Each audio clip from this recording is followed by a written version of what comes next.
জয় গৌর জয় নিতাই। আজ ৮ই শ্রাবণ ১৪৩৩ ও ২৫শে জুলাই ২০২৬ শনিবার শয়ন একাদশী। এই শয়ন একাদশীর দিন আমি শ্রী চৈতন্য চরিতামৃত পাঠ করছি।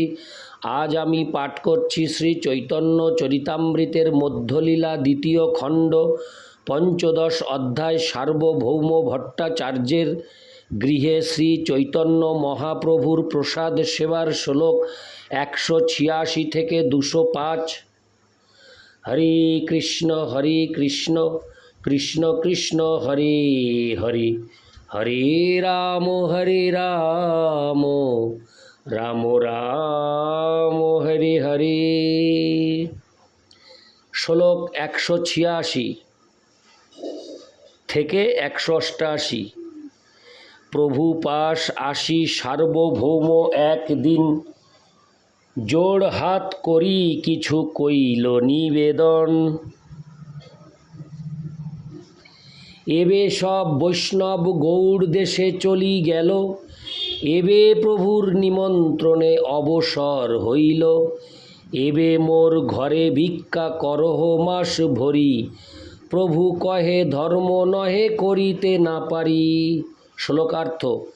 একদিন সার্বভৌম ভট্টাচার্য শ্রী চৈতন্য মহাপ্রভুর কাছে এসে হাত জোড় করে অনুরোধ করলেন, সমস্ত বৈষ্ণবেরা এখন গৌড় দেশে ফিরে গেছেন, এখন আপনি আমার গৃহে নিমন্ত্রণ গ্রহণ করুন, এখন ১ মাস আপনি আমার ঘরে ভিক্ষা গ্রহণ করুন। শ্রী চৈতন্য মহাপ্রভু তখন তাকে বললেন, তা সম্ভব নয়, কেননা তা সন্ন্যাসীর ধর্মবিরুদ্ধ। ইতি শ্লোক ১৮৬ থেকে ১৮৮। শ্লোক ১৮৮। সার্বভৌম কহে ভিক্ষা করহ ২০ দিন, প্রভু কহে এহ নহে জ্যোতি ধর্ম চিহ্ন। শ্লোকার্থ। সার্বভৌম ভট্টাচার্য তখন বললেন, দয়া করে অন্তত ২০ দিন আমার ঘরে ভিক্ষা গ্রহণ করুন। কিন্তু শ্রী চৈতন্য মহাপ্রভু বললেন, সেটিও সন্ন্যাসীর ধর্ম নয়। ইতি শ্লোক ১৮৮। শ্লোক ১৯০। সার্বভৌম কহে পুনঃদিন পঞ্চদশ, প্রভু কহে তোমার ভিক্ষা ১ দিবস। শ্লোকার্থ। সার্বভৌম ভট্টাচার্য যখন শ্রী চৈতন্য মহাপ্রভুকে বললেন অন্তত ১৫ দিন তার গৃহে ভিক্ষা গ্রহণ করতে, তখন মহাপ্রভু বললেন, আমি কেবল ১ দিন তোমার গৃহে ভিক্ষা গ্রহণ করতে পারি। ইতি শ্লোক ১৯০। শ্লোক ১৯১। তবে সার্বভৌম প্রভুর চরণে ধরিয়া ১০ দিন ভিক্ষা করো কহে বিনতি করিয়া। শ্লোকার্থ। সার্বভৌম ভট্টাচার্য তখন শ্রী চৈতন্য মহাপ্রভুর পায়ে ধরে বিনীতভাবে অনুরোধ করলেন, অন্তত ১০ দিন আমার গৃহে ভিক্ষা গ্রহণ করুন। ইতি শ্লোক ১৯১। শ্লোক ১৯২। প্রভু ক্রমে ক্রমে ৫ দিন ঘাটাইল, ৫ দিন তার ভিক্ষা নিয়ম করিল। শ্লোকার্থ। অবশেষে শ্রী চৈতন্য মহাপ্রভু ৫ দিন তার ঘরে ভিক্ষা গ্রহণ করতে সম্মত হলেন। ইতি শ্লোক ১৯২। শ্লোক ১৯৩। তবে সার্বভৌম করে আর নিবেদন, তোমার সঙ্গে সন্ন্যাসী আছে ১০ জন। শ্লোকার্থ। তখন সার্বভৌম ভট্টাচার্য বললেন, প্রভু তোমার সঙ্গে ১০ জন সন্ন্যাসী রয়েছেন। তাৎপর্য, সন্ন্যাসীর নিজের জন্য রন্ধন করা উচিত নয়, অথবা ভক্তের গৃহে এক নাগাড়ে অনেক দিন নিমন্ত্রণ গ্রহণ করা উচিত নয়। শ্রী চৈতন্য মহাপ্রভু তার ভক্তদের প্রতি অত্যন্ত স্নেহপরায়ণ ছিলেন, কিন্তু তবুও তিনি সার্বভৌম ভট্টাচার্যের গৃহে একসঙ্গে অনেক দিন প্রসাদ গ্রহণ করতে সম্মত হননি। বাৎসল্য হেতু তিনি কেবল ৫ দিন তার গৃহে প্রসাদ গ্রহণ করতে সম্মত হয়েছিলেন। শ্রী চৈতন্য মহাপ্রভুর সঙ্গে যে 10 জন সন্ন্যাসী ছিলেন তারা হচ্ছেন পরমানন্দ পুরী, স্বরূপ দামোদর, ব্রহ্মানন্দ পুরী, ব্রহ্মানন্দ ভারতী, বিষ্ণু পুরী, কেশব পুরী, কৃষ্ণদাস পুরী, নৃসিংহ তীর্থ, সুখদানন্দ পুরী এবং সত্যানন্দ ভারতী। ইতি শ্লোক 193। শ্লোক 194। পুরী গোসাঙ্গীর ভিক্ষা 5 দিন মোর ঘরে, পূর্বে আমি কহিয়াছ তোমার গোচরে। শ্লোকার্থ: সার্বভৌম ভট্টাচার্য তখন বললেন, পুরী গোসাঙ্গীকে অর্থাৎ পুরীর গোসাইকে আমি 5 দিন আমার ঘরে ভিক্ষা গ্রহণ করতে বলেছি, তা তোমার জানা আছে। ইতি শ্লোক 194। শ্লোক 195। দামোদর স্বরূপ এই বান্ধব আমার, কভু তোমার সঙ্গে যাবে কভু একেশ্বর। শ্লোকার্থ: সার্বভৌম ভট্টাচার্য বললেন, দামোদর স্বরূপ আমার অন্তরঙ্গ বন্ধু, সে কখন তোমার সঙ্গে যাবে এবং কখন একলা যাবে। ইতি শ্লোক 195। শ্লোক 196। আর অষ্ট সন্ন্যাসীর ভিক্ষা 2 দিবসে, এক দিন এক জনে পূর্ণ হইল মাসে। শ্লোকার্থ: আর 8 জন সন্ন্যাসী 2 দিন করে আমার ঘরে ভিক্ষা গ্রহণ করবেন। এইভাবে মাসের সব কয়টি দিনই সন্ন্যাসীদের নিমন্ত্রণে পূর্ণ হবে।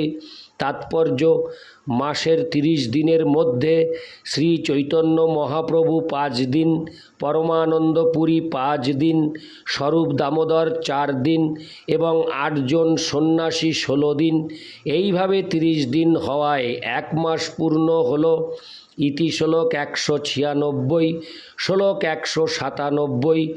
বহুত সন্ন্যাসী যদি আইসে এক ঠাঙ্গি, সম্মান করিতে নারী অপরাধ পাই। শ্লোকার্থ: বহু সন্ন্যাসী যদি একসঙ্গে আসেন তাহলে হয়তো তাদের উপযুক্ত সম্মান প্রদর্শন করতে পারব না, তাহলে আমার অপরাধ হবে। ইতি শ্লোক 197। শ্লোক 198। তুমি হো নিজ ছায়ে আসিবে মোর ঘর, কভু সঙ্গে আসিবেন স্বরূপ দামোদর। শ্লোকার্থ: কখন তুমি একলা আমার গৃহে আসবে এবং কখন স্বরূপ দামোদর তোমার সঙ্গে আসবে। ইতি শ্লোক 198। শ্লোক 199। প্রভুর ইঙ্গিত পাঙ্গা অর্থাৎ প্রভুর ইঙ্গিত পেয়ে আনন্দিত মন, সেই দিন মহাপ্রভুর কইল নিমন্ত্রণ।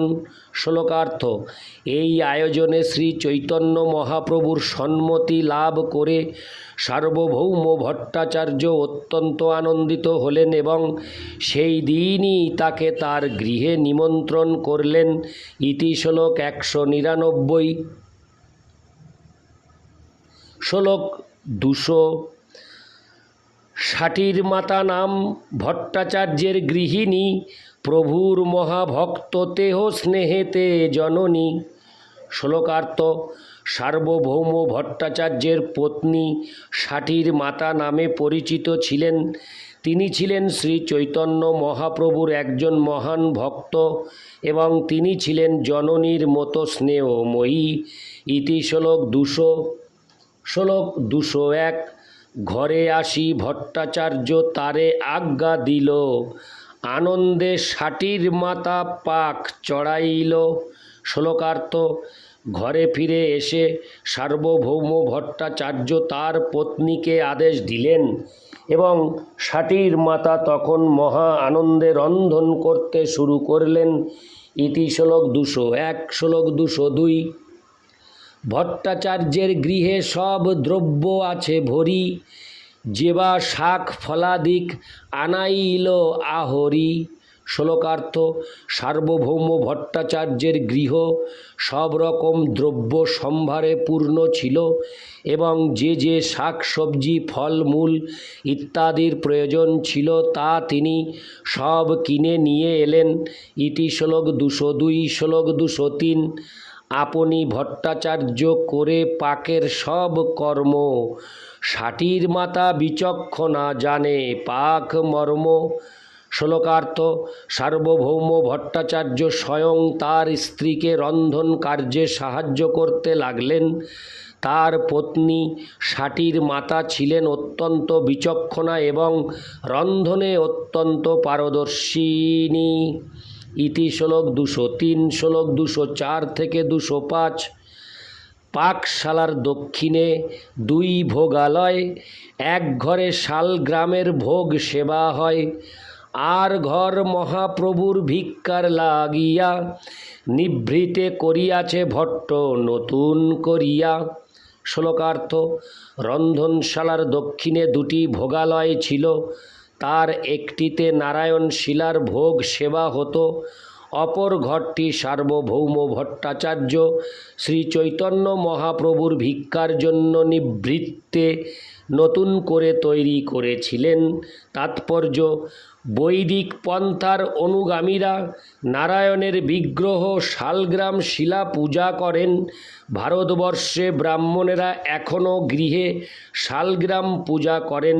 বৈশ্য এবং ক্ষত্রিয়েরাও শালগ্রাম পূজা করতে পারেন, তবে ব্রাহ্মণদের গৃহে শালগ্রাম শিলার পূজা করা অবশ্য কর্তব্য। ইতি শ্লোক 204 থেকে 205। হরে কৃষ্ণ কৃষ্ণ কৃষ্ণ হরে হরে, হরে রাম রাম রাম হরে হরে। জয় গৌর, জয় নিতাই।